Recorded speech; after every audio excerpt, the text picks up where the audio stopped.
Fellow tennis nerds, I'm here with Fred Johnson from Waldorf Labs. And what is Waldorf Labs? You have to explain to them. Oh yeah, absolutely. Now Waldorf Labs, we have to take a trip down memory lane here. Goes back to 2018 when I was working for a tech company. Okay. And I was exposed to various technologies underneath the artificial intelligence umbrella. Ah, all right. And I saw some technologies there, Jonas, and I was thinking to myself, oh my God, what if we could use this in sort of the frame of tennis? And that sort of was the kick-off of Waldorf Labs. So Waldorf Labs is a company that are specializing in using modern technology in order to improve the 100 million tennis players of the world. Yeah, so it's not only for pro players, but mainly focused for now? Or? That is correct.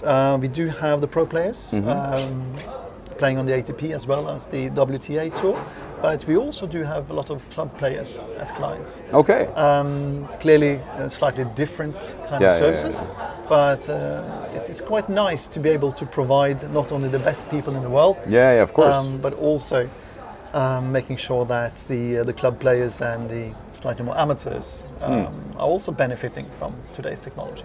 So how would the difference in what they look for? Like, for example, an amateur player, he won't obviously use, like, I'm playing this guy in the next ATP match, but they could use it for their own game. In what way could you bring your service to him? Yeah, you know, the club players that we have here in this club, it's a beautiful club, by the way, would typically be interested in their own game.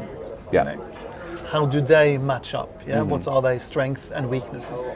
And we've got some technology where we can actually prove that the forehand is the shot that they should actually execute more compared to the backhand, you know? Yeah. And we can pinpoint exactly where they are on the court when they are hitting their forehands and the backhands. Okay. We can see where the shots go, if it go in or out. If it's with, you know, they are hitting with topspin or slice. These kind of things are what we are able to detect today completely automatically. So there is no tracking, there is nothing that a human being need to do in order to track that. It's completely automatic. Okay, wow. But you record it with a camera, or what do you do? Like, you do sessions with a camera? Either we do the session ourselves with the camera, or the client provides the video. All right, and then you can analyze the video based Exactly. on that. That's Exactly. very interesting. Yeah.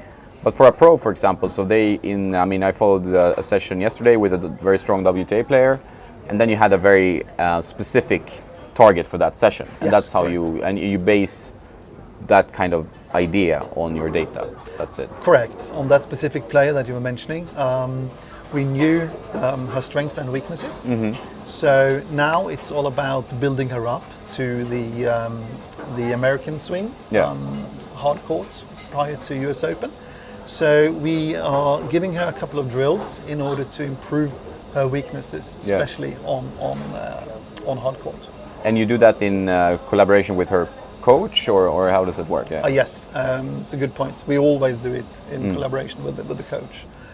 So you could say 9 out of 10 times it's actually the coach that's our client. Yeah, exactly. He wants or she wants to have data in a better way to improve the player. Exactly. Thank you. Exactly. Oh, here comes our juice as well. Yeah, that's good. Very nice. Muchas gracias. So that is a very good example of how we are working with the pros. We also do like a loss or win review. Okay. Could be that they have been playing like 6 months on clay, and then we do a win-loss analysis on that performance. On that specific surface, for example, or that's part of the season. Exactly. Or it could also be that you've been playing a Grand Slam, and then you would like to analyze, let's say, these 4 or 5 matches that she's been playing. Okay. What happened? Like, why did I not play well there, and what happened in that match? Exactly, and what did go well during the first 4 matches that did not go well on the 5th. That could also be a scenario.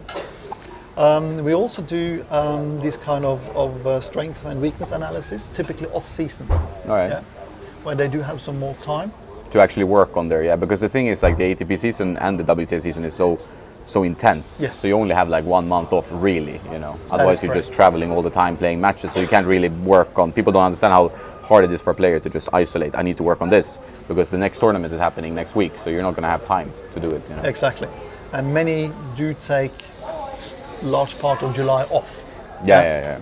So instead of going back on clay, they basically take a week or two off, and then being prepared for the hardcourt season. Yeah. It depends a bit on the results, I guess, because it's like, okay, I didn't play well, maybe I want to play more, or play well, so I'm tired. Like a lot of matches go into that. Yeah. Or if you've been playing well at during this month last year, then you got some points to defend. Yeah. So then you're in a difficult situation. Do you see the trend that the interest in data and this kind of work is just increasing now with the?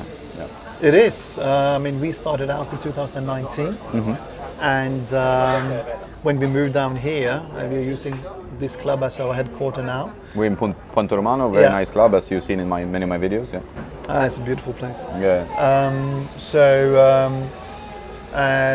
Over the last, let's say, 7-8 months, we've got clients coming in, practicing with us from the US, from Asia.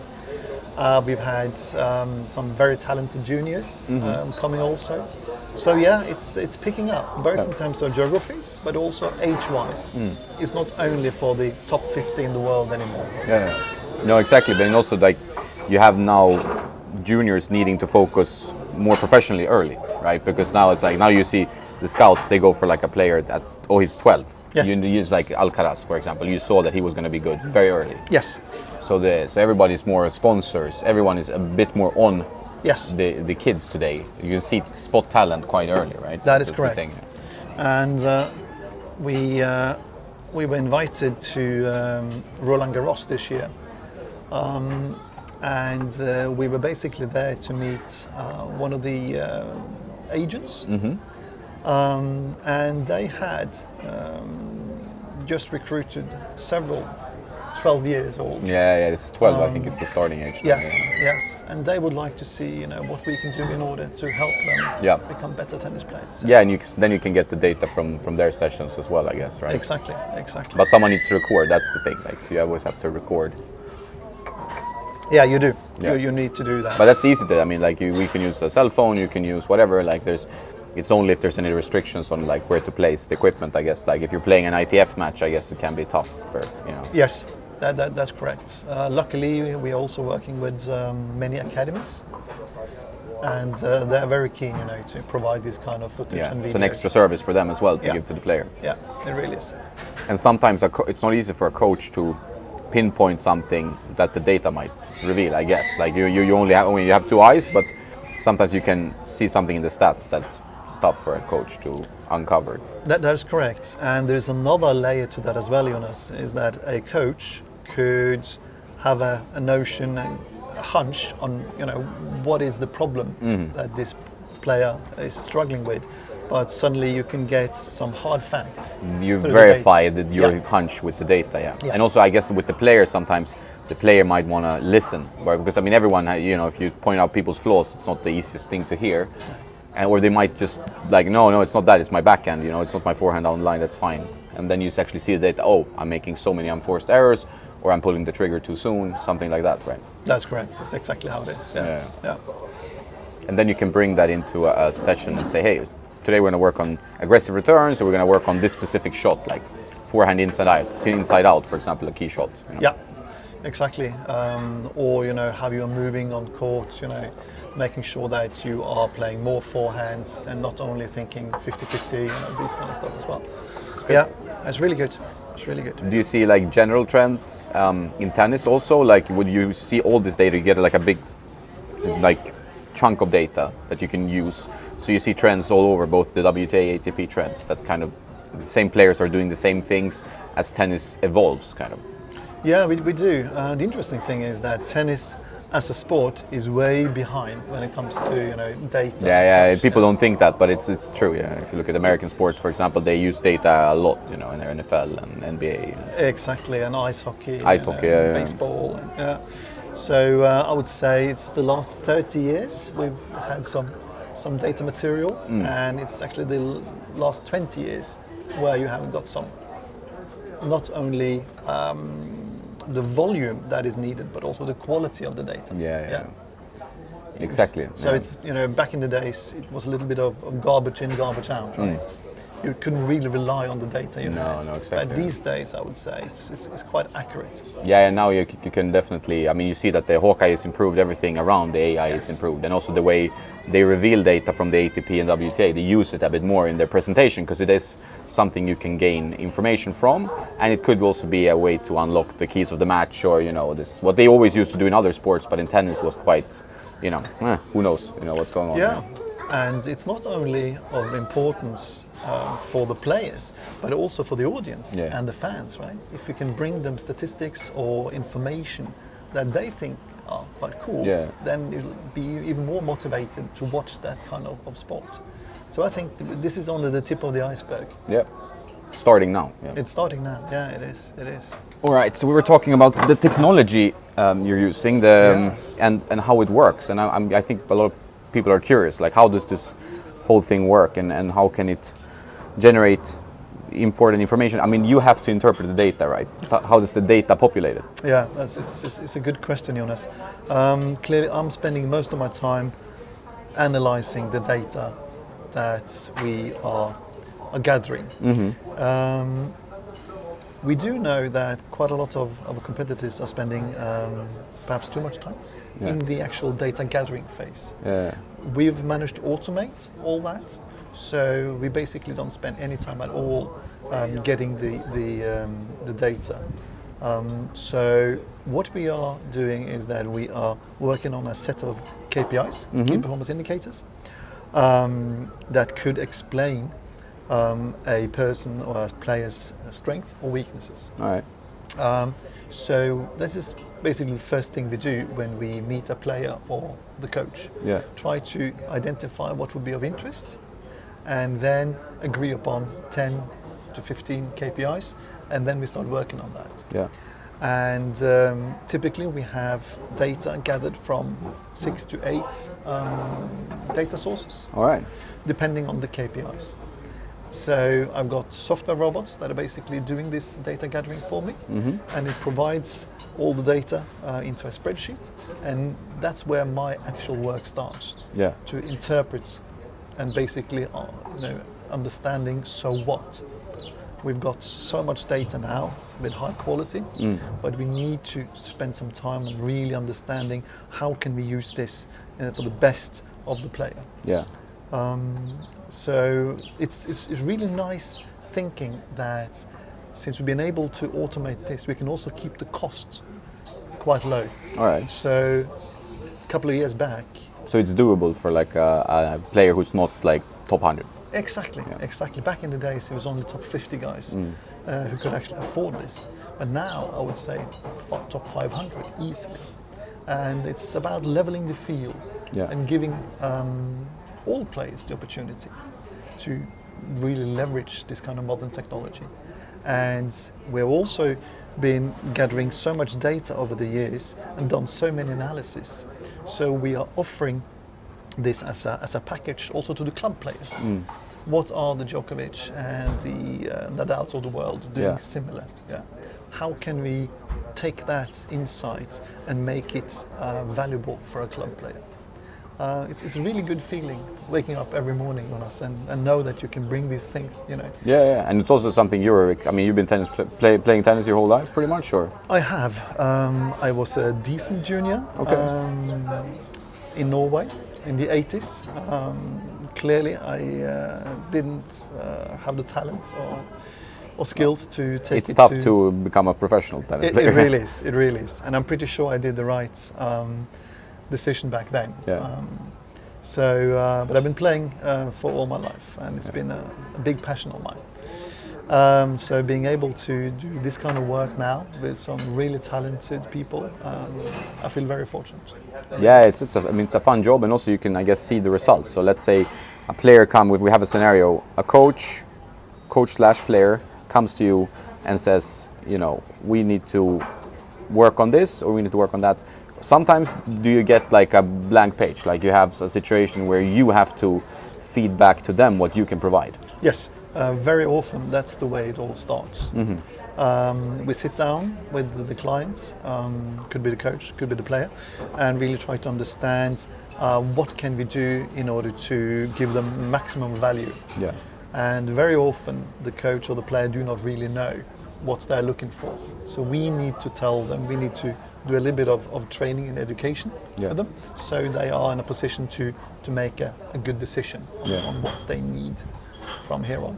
But very often we end up with 12 to 15 different KPIs and start working on that. And clearly, after 6 months, 9 months, we can adjust that so that it fits the need of the coach or the player at that time. Yeah.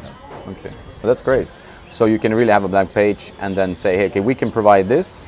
Or if you get like a certain player, you can do your analysis, and from all your data sources, you can get an idea of this player struggles with A, B, C. Yes. And then you can feedback that into their situation, into the coach, and say, hey, this is what we can provide. These are the kind of drills we can give you and stuff like that. Exactly. And as you were mentioning the drills, I think that's a very important thing as well. Yeah. If you only provide the analysis and say no more, then it's only half cooked. Yeah?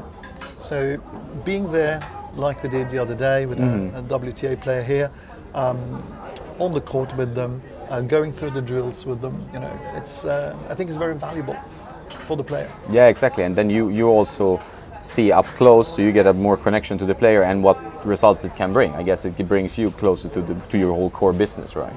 As well. Yes. Yeah, exactly. And then I guess it's the interesting part is, let's say you have a situation where someone, I'm playing a match against this player, and then you can, before the match, you can give them data pretty quickly, like on what to focus on for this matchup that's happening in the next day. That's correct. It could very well be the case that it's 9 o'clock at night, and the player just received the message that I'm going to play this and that player tomorrow at 9. At 10. Yeah. So it gives you, about 12 hours to work on. But this does not take 12 hours at all, since I've been able to automate all these processes. A couple of hours, that's basically what we need. Wow. Yeah, so you can actually give them feedback kind of before midnight if you're lucky, and say, hey, okay, so for tomorrow's match, the keys to your success should be this, based on your opponent. That is correct. We do have players that love to get this kind of information just before bedtime. Easier to sleep. Or tougher to sleep. They believe that the mind is also working while you're at sleep. Okay, fair enough. And it's a big difference from player to player how much information they are really interested in getting. I can imagine that, yeah.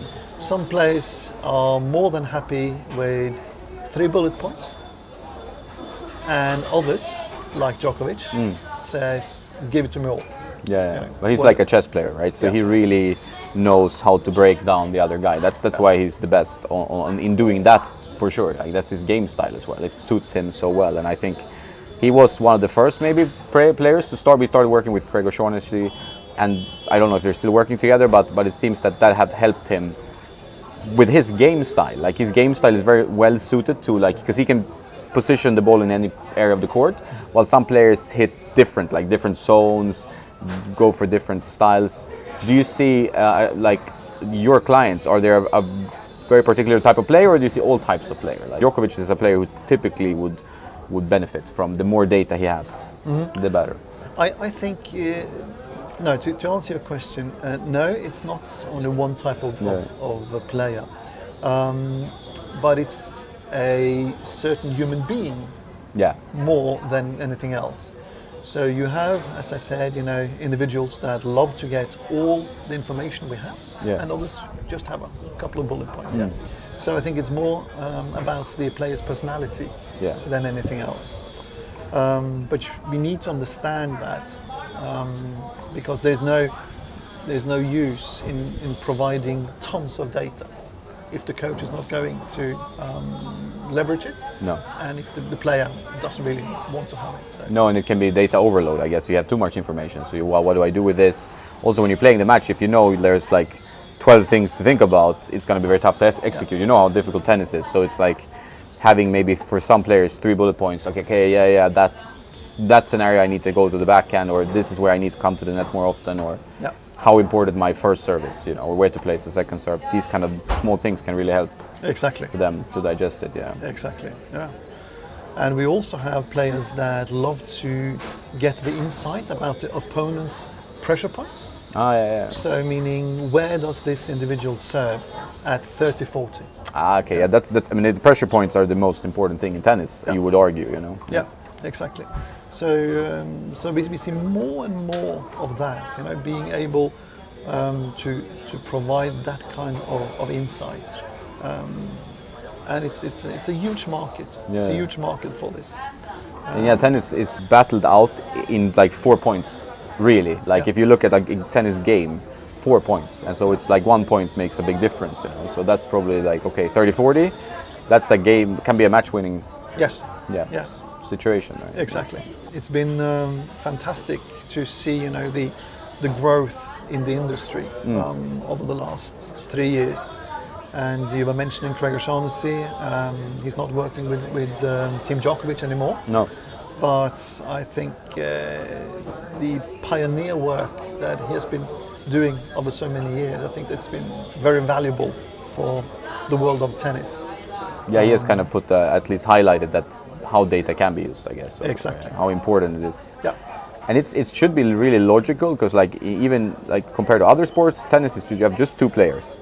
You have the geometry of a tennis court, which is very much kind of easy to analyze in a one way. Like, and players have the same. We tend to repeat our habits in life in general. So on the tennis court, we are habitual creatures as well. We tend to always do this when we're love 40 down or whatever, you know, and we tend to always serve. We have a comfortable serve where we like to go maybe down the line. So all that stuff can be gained from the data as well. Right? Absolutely, and we all do apply patterns of play. Yeah. But we are not always conscious about this. Yeah. And the more pressure that you've got, you tend to play the same kind of pattern again and again in these kind of situations. So it becomes kind of like a fight or flight situation, and then you go back to your caveman brain a little bit. You know, this is how I have to deal with this situation. And I think it's the same when you're learning new technique. If you're trying to fix or adapt something in your forehand, it might be fantastic in training, and then suddenly you're 30-40 down, set point, and you're back to the old pattern again. Exactly. Because that's when like your brain stops. You stop consciously trying to do that thing that you were training so hard to do. Yeah. I see a bright future for everything that is related to statistics and data in tennis, and this is only the beginning. It's going to be very interesting to see if we are also able to get the juniors up and running on this. Still, we are a little bit short of data, of course, when it comes to the junior ranks. Yeah, you need the camera only, really, but then you need to make sure that you have a camera on as many matches as possible, obviously. Yes, exactly. So you need a certain volume and a certain quality of this data before we can really do that. I find it a bit strange that we're not in a situation with professional tennis where every competitive match on ITF and senior, I mean even seniors tour, but and like ATP, WTA is recorded by some kind of device. I mean it's so cheap, the technology. You have a center court usually for matches. You don't have that many courts to cover. You could easily record every match. Yeah. You could live stream every match potentially now with just like it's a mobile phone needed, like some cheap internet connection. So it's a little bit baffling sometimes that you have matches where you can only follow by the score on the ITF tour, and when you get down to juniors, it would be fun for tennis parents who can come on the trip, coaches they're not there, whatever, to be able to watch their kid. You know. Fully agree. I'm not sure if it has something to do with data integrity. Probably. I guess GDPR, that kind of stuff. But I'm sure this is something that could be solved if we put our minds to it. It seems like a thing that would be very beneficial, like to a lot of people. I mean, you always have that issue in tennis or in any sport, really, with the betting thing. You don't want people to be able to bet on matches, but that you can have clear rules about and restrictions, like you can't bet on junior matches, you can't do this, so you can offer that service. But I think it makes sense to have more matches recorded. Full agree, and I'm sure that this will improve eventually. And the cheap technology, as you're mentioning, with the iPhone, and it has only been here for a year or two. Yeah. Right? So I think we also need to be a little patient when it comes to this. But if we are going to do this talk again in 2 years' time, I think the situation would be completely different. Probably, yeah, and things are evolving quickly as well. Like you're seeing that in any sport, but in life in general. Like, it's like technology is so good now that it's like changing how everything works. How cars do. Like AI is everywhere. Like machine learning, like you said, feeding in the data to the machine, which you are doing, to understand. Like we talked about that before. Like what is a slice? What is a top spin shot? What is a kick serve? Because the computer needs to understand what that is. But nowadays they're so good at then, after having learned it, like just using that in the data generation, so you get everything done for you. Absolutely. And you were mentioning machine learning, and I think we should also mention computer vision. Yeah. Very important technology, again underneath the artificial intelligence umbrella, that are able to detect what's going on a screen without any human being being involved at all. It's very fascinating. Yeah, it's a topic that affects many parts of our lives, and if you love tennis, it will affect tennis for sure. Like this, but you don't see it so much when you watch tennis live. You don't know what's going on behind the scenes unless you maybe are at the tournament. But you see, like pro players, are they analyzing matches more these days? I mean, before they used to have the VHS, maybe Federer back in the 20 years ago or 15 years ago. But these days, with the phones and with everything being available via Tennis TV, if you're a pro player, or you can technically have your coach record your match. Like, you see more usage of that these days, or? We do. Just the fact that all the Grand Slams, they have their own apps. Yeah. So if you are a player, you get access to a completely different world of data compared to what the audience are getting. So that is also something that are being brought to them, just because they do have a keen interest in getting hold of this kind of data points and statistics. Yeah. So I'm all with you on that. I think that we're going to see a lot more data being available, not only to the players but also to the audience, to the fan, and that will for sure bring even more interest to the game of tennis. It should be, but I think like sometimes you have commentators on TV that sometimes I'm a bit harsh with the commentators. I've done this myself on Swedish TV before, but it's like they just say what's happening on the court. They don't break down what's behind all the things that are happening. They just then she went to the net and she had a volley for a winner. I could see that. Yes, but what was the key to this happening, or what is the trend we're seeing in the match? So I think it would be better sometimes to just be quiet for a bit. Yeah.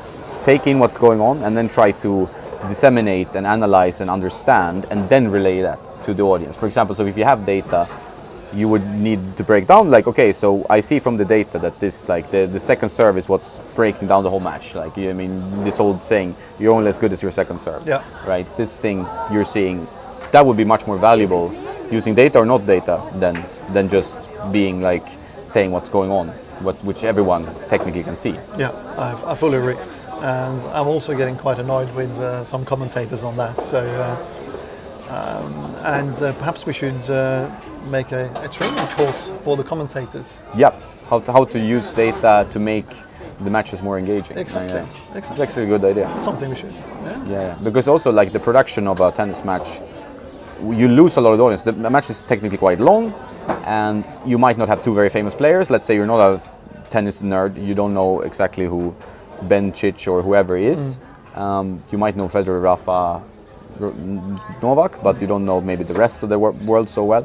But if you can then make the data interesting, or that you have to, like, there's always a storyline in a match, right? Yes. So you have to grab the story with everything in life and to make it engaging. And if you don't relay the story, if you're just saying A, B, C, D, point B, it's not exciting. There's always a story behind a player, behind the match, behind these two players, whether it's a head-to-head or a trend that's happening in the match. And in tennis, it's very interesting to follow the trends. Like, you see, like, okay, this first set was easy for this one, but then player B changed something, and second set was completely difficult, or like just that is what makes tennis so engaging, you know. Fully agree. And I would also like to see more in the pre sort of time before the match starts. Yeah. You know, when you are in a studio and you're having some commentators discussing, you know, what's going on or what will happen during the match, and then bring some data and analytics to the table. I think that would be very valuable. I think so, and that's like then it's also you create the story arch before the match starts. So when I find tennis the most engaging to watch, and I have watched a lot of tennis, but I like the beginning of a match the most, because that is when the story is set, kind of. Like I always like to see the beginning. If I come into a match, I feel like I'm a bit left out. Like this is chapter 4, and I'm starting to read the book. I won't understand what has happened before. So I think that story line and story arch is so important in understanding tennis and like how the match is progressing, and also gives you so much more background, which just makes it more engaging. Right? Fully agree, and it's about giving the right context, isn't it? Yeah. Context is everything, right? Yeah. So then otherwise you lose interest. Yeah. Thanks, Fred. It was really fun to talk to you, and I hope to see you again. I mean, I'm going to be here in Marbella a lot, so I'm sure I will bump into you. Maybe we do an updated talk when things are progressing more and more into this sphere of AI and analysis and data. Very engaging topic. Where can they find out more about your services? Well, you can definitely look me up on Instagram, Waldorf Labs. Waldorf Labs, yeah. We also do have websites, same name, Waldorf Labs. And thanks for having me. And more than happy to be here again with you, perhaps in a few months' time. Never know. Cool. Excellent. Thanks, guys.